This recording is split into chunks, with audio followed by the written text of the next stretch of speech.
Hello, welcome to lesson 15.7a. I've entitled this video, The Nixon Years. This video is going to cover pages 948 to 953. The Nixon Years. By 1968, the counterculture and anti-war movements were peaking. Protests took place at universities across the nation. Angry demonstrators protested at the Democratic National Convention in Chicago.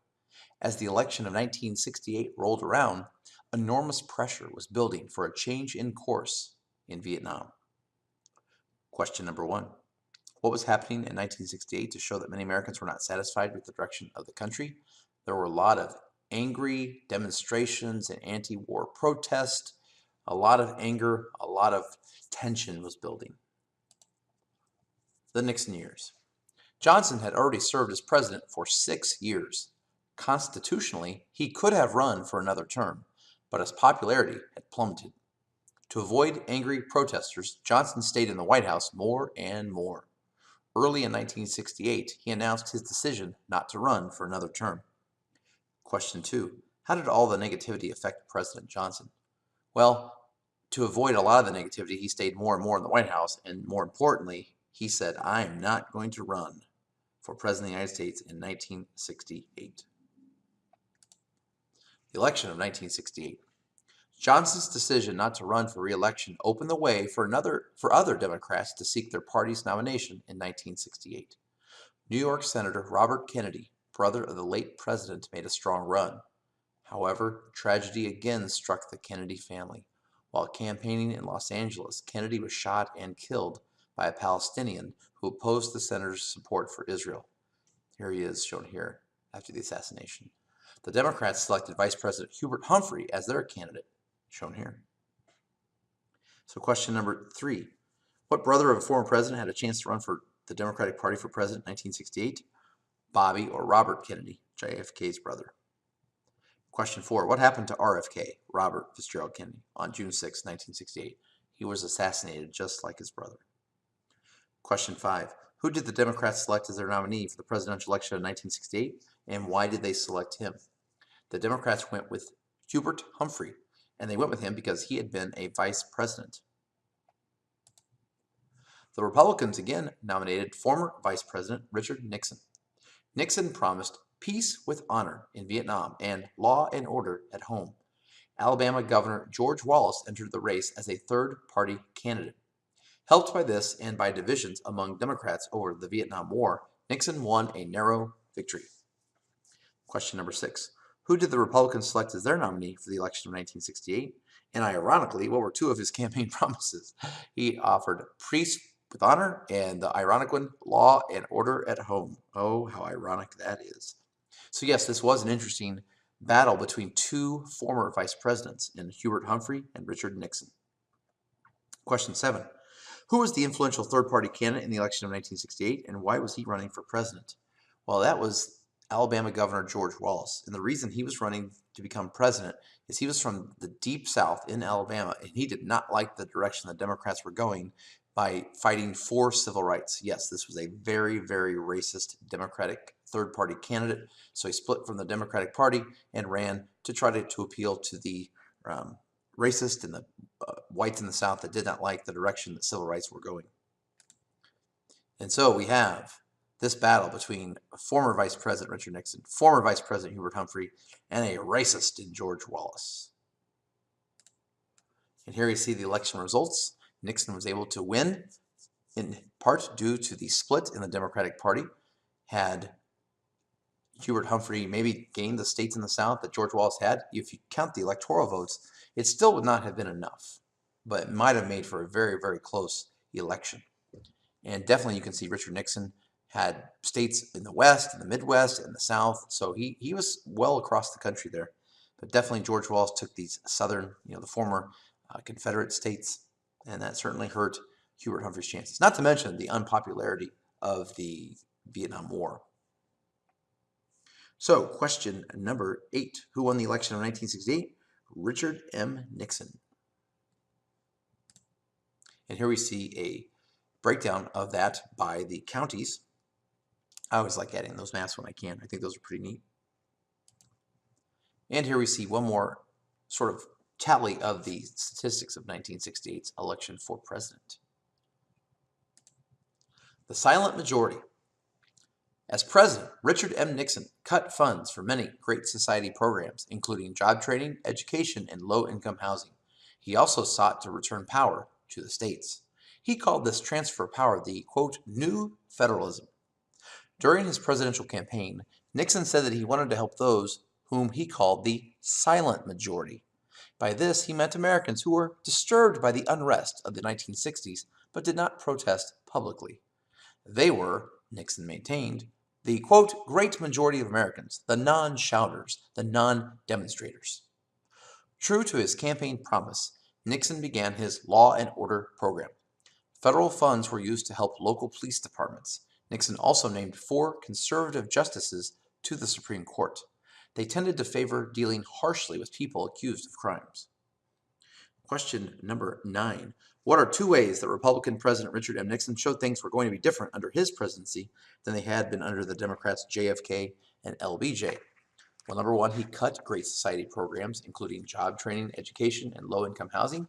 And secondly, he sought to return power to the states. So once again, as a Republican, he tried to make government smaller. And also, you can throw in there the law and order portion of the Republican Party.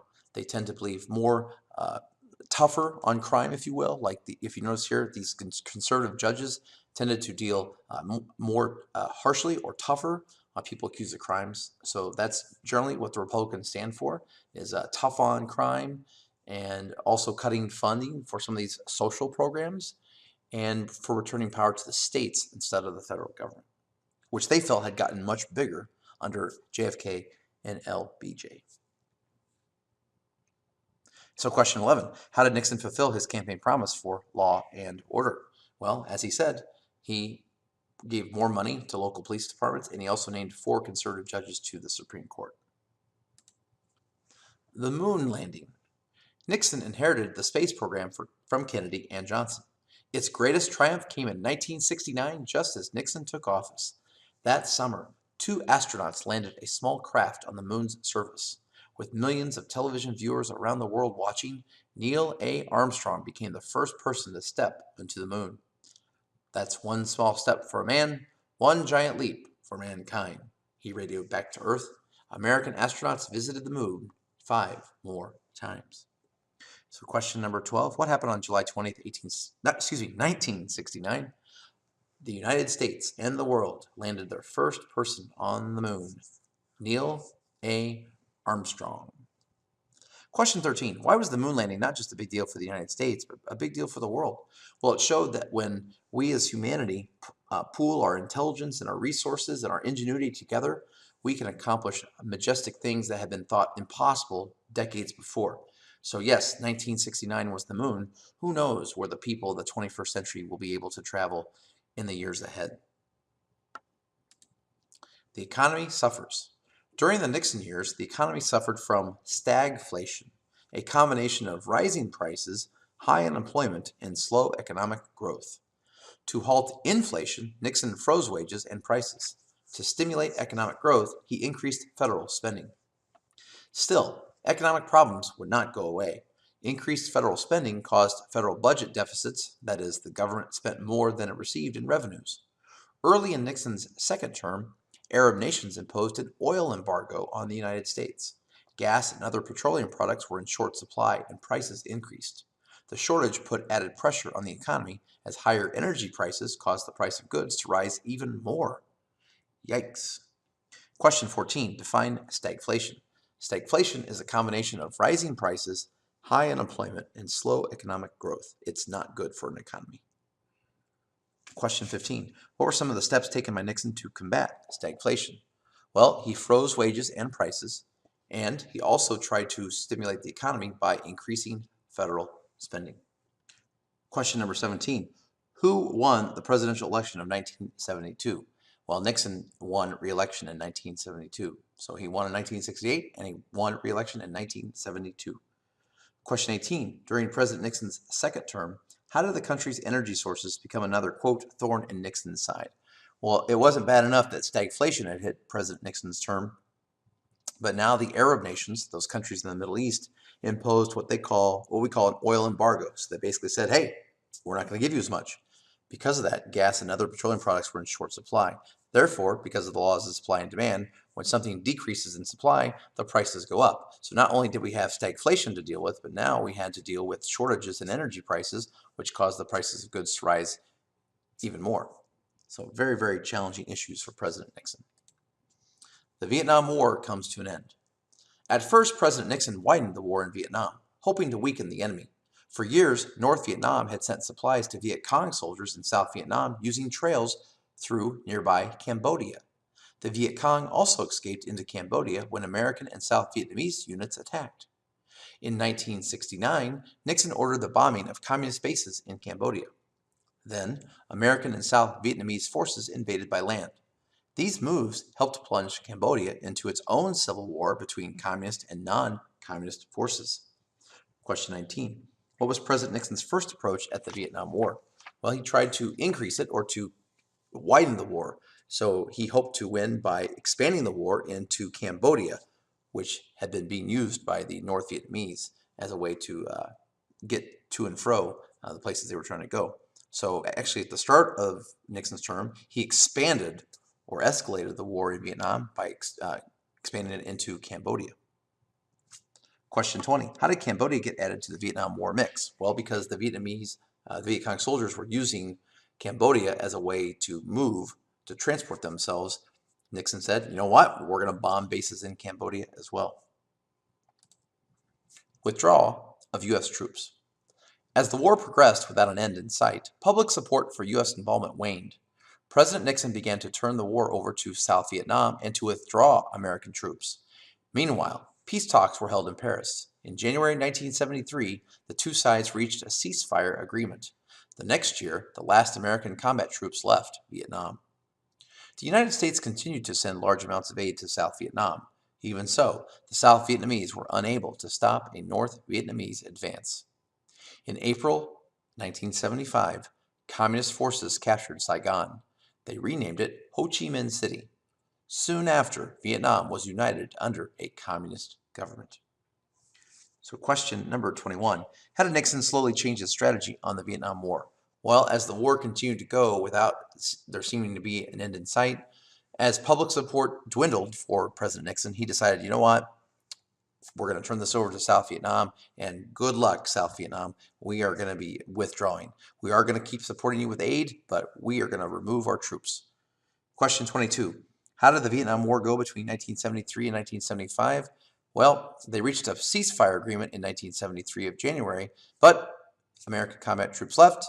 We did give them aid, but nevertheless, communist forces were able to then say, all right, let's do it. And so they moved into the capital of South Vietnam, named Saigon. They captured it. They renamed it Ho Chi Minh. And soon, South Vietnam and North Vietnam were combined under one communist-led Vietnam.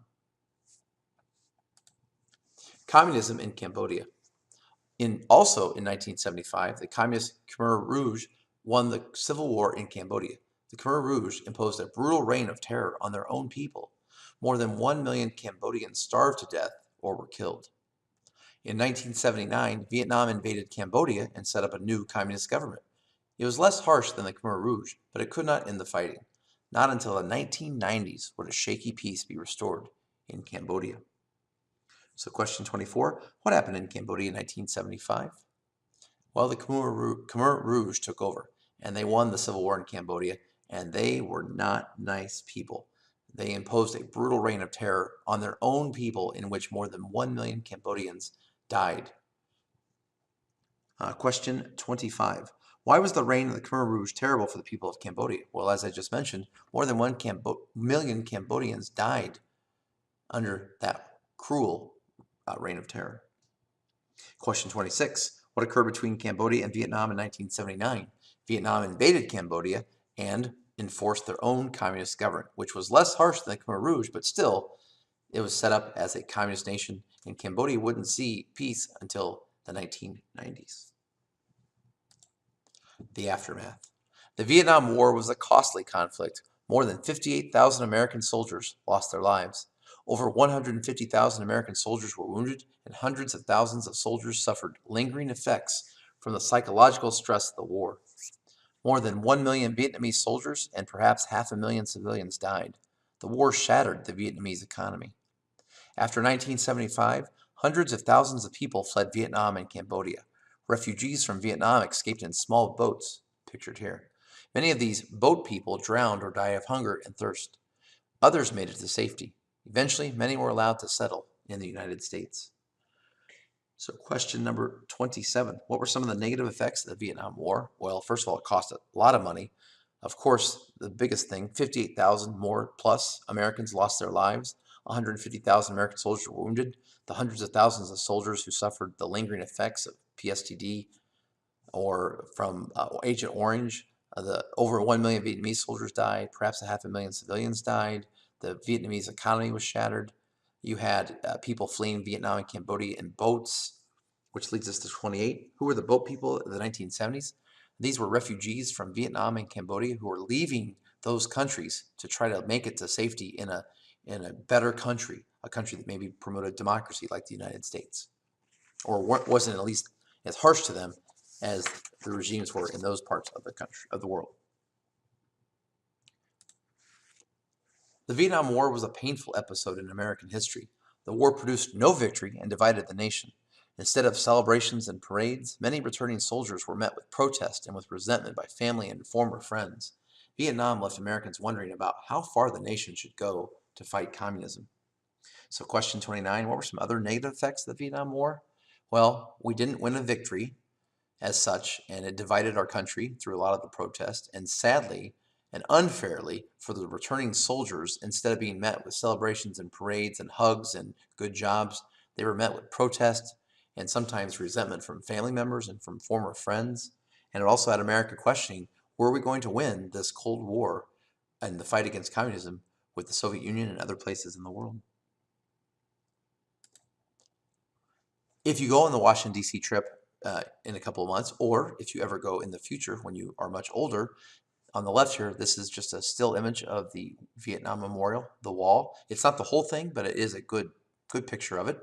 And many people get these rubbings on the wall. So if they find their loved one, they can get this paper and they can take usually a pencil and they can shade the area so that it captures that name on that paper.